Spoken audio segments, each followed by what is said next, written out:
नमस्ते और बहुत बहुत स्वागत है इस खास लाइव क्लासरूम एक्सप्लेनेशन सेशन में।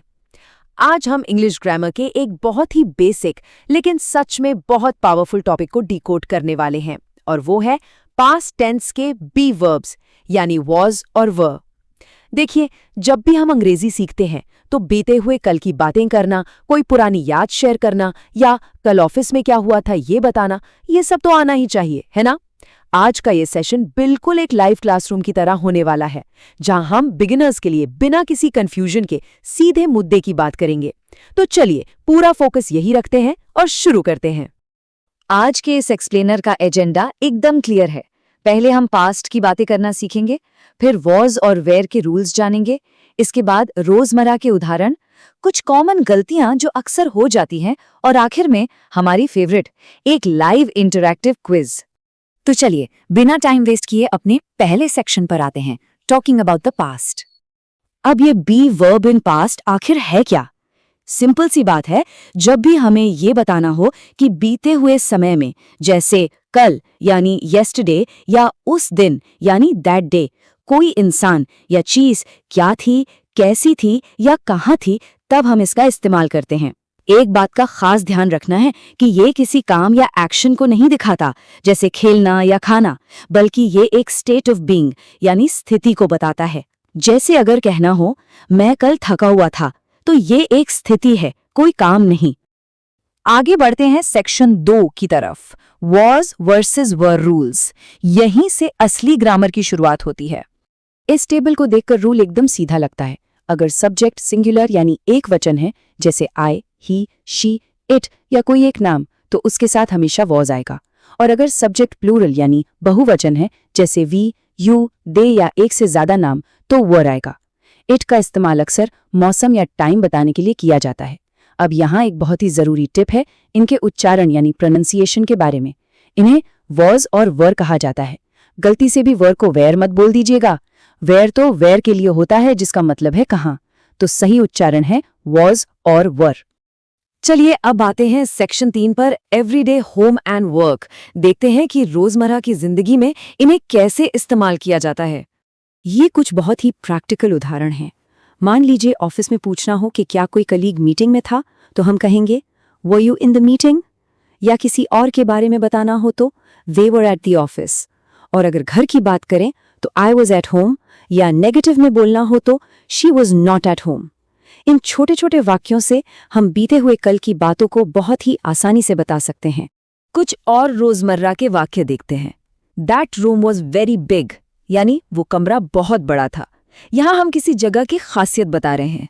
या फिर I was alone at home that time, यानी मैं उस समय घर पर अकेला था। यहाँ ये जो दैट टाइम यानी उस समय वाला फ्रेज है ना, ये बहुत ही काम का है। ये हमारी बातचीत को एक परफेक्ट टाइम फ्रेम देता है। अब आते हैं इस एक्सप्लेनर के सबसे जरूरी हिस्से पर, section 4, common mistakes to avoid. यहाँ स्क्रीन पर एक बहुत ही कॉमन गलती है, प्रेजेंट और पास्ट के वर्ब्स की खिचड़ी बना देना। बातचीत की फ्लो में बिगिनर्स अक्सर आई एम वॉज या आई वॉज एम बोल देते हैं, जो बिल्कुल गलत है। याद रखिए, पास्ट टेंस में वॉज बिल्कुल आत्मनिर्भर है, ये अकेला ही काफी है। बस आई वॉज कहना है, किसी और हेल्पिंग वर्ब को साथ जोड़ने की कोई जरूरत नहीं है। एक और बड़ी गलती जिस पर ध्यान देना जरूरी है, मान लीजिए हम पास्ट की बात कर रहे हैं लेकिन गलती से प्रेजेंट टेंस आर का इस्तेमाल कर दें, जैसे they are not hard working.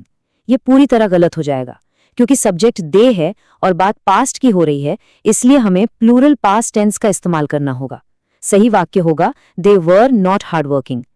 Live classes में अनुवाद करते समय ये गलती बहुत बार देखने को मिलती है। और अब वक्त है सेक्शन 5 का, यानी हमारे लाइव इंटरैक्टिव क्विज का। तो ये रहा पहला चैलेंज, मैं स्कूल में था। इस सिंपल से वाक्य का अंग्रेजी में अनुवाद क्या होगा? थोड़ा दिमाग लगाइए। मैं यानी आई के साथ क्या आएगा, वॉज या वर? बिल्कुल सही जवाब है I was in the school.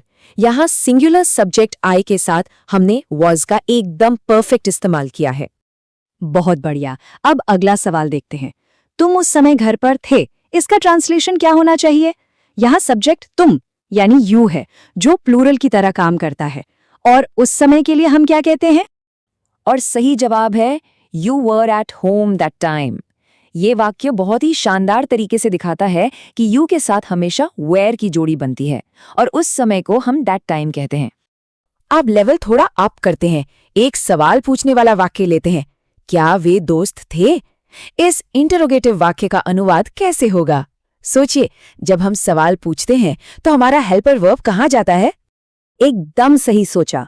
Were they friends rule ये है कि जब भी हम कोई येस नो वाला सवाल पूछते हैं तो हेल्पर वर्ब, जैसे यहाँ वेयर है, वो उठकर वाक्य के बिल्कुल शुरू में आ जाता है। बहुत ही बेहतरीन। लेकिन असली टेस्ट तो अब शुरू होता है। हमारा ये एक्सप्लेनर सेशन अब खत्म होने वाला है, लेकिन जाने से पहले एक फाइनल चैलेंज है। सोर्स मटेरियल में प्रैक्टिस के लिए 10 होमवर्क वाक्य दिए गए थे। क्या आप बिना किसी मदद के उन सभी का अनुवाद कर सकते हैं? अपने जवाब नीचे कमेंट्स में लिखकर आज के इस सेशन की लर्निंग को पक्का करें। प्रैक्टिस करते रहिए और हम मिलेंगे ऐसे ही एक और शानदार एक्सप्लेनर में।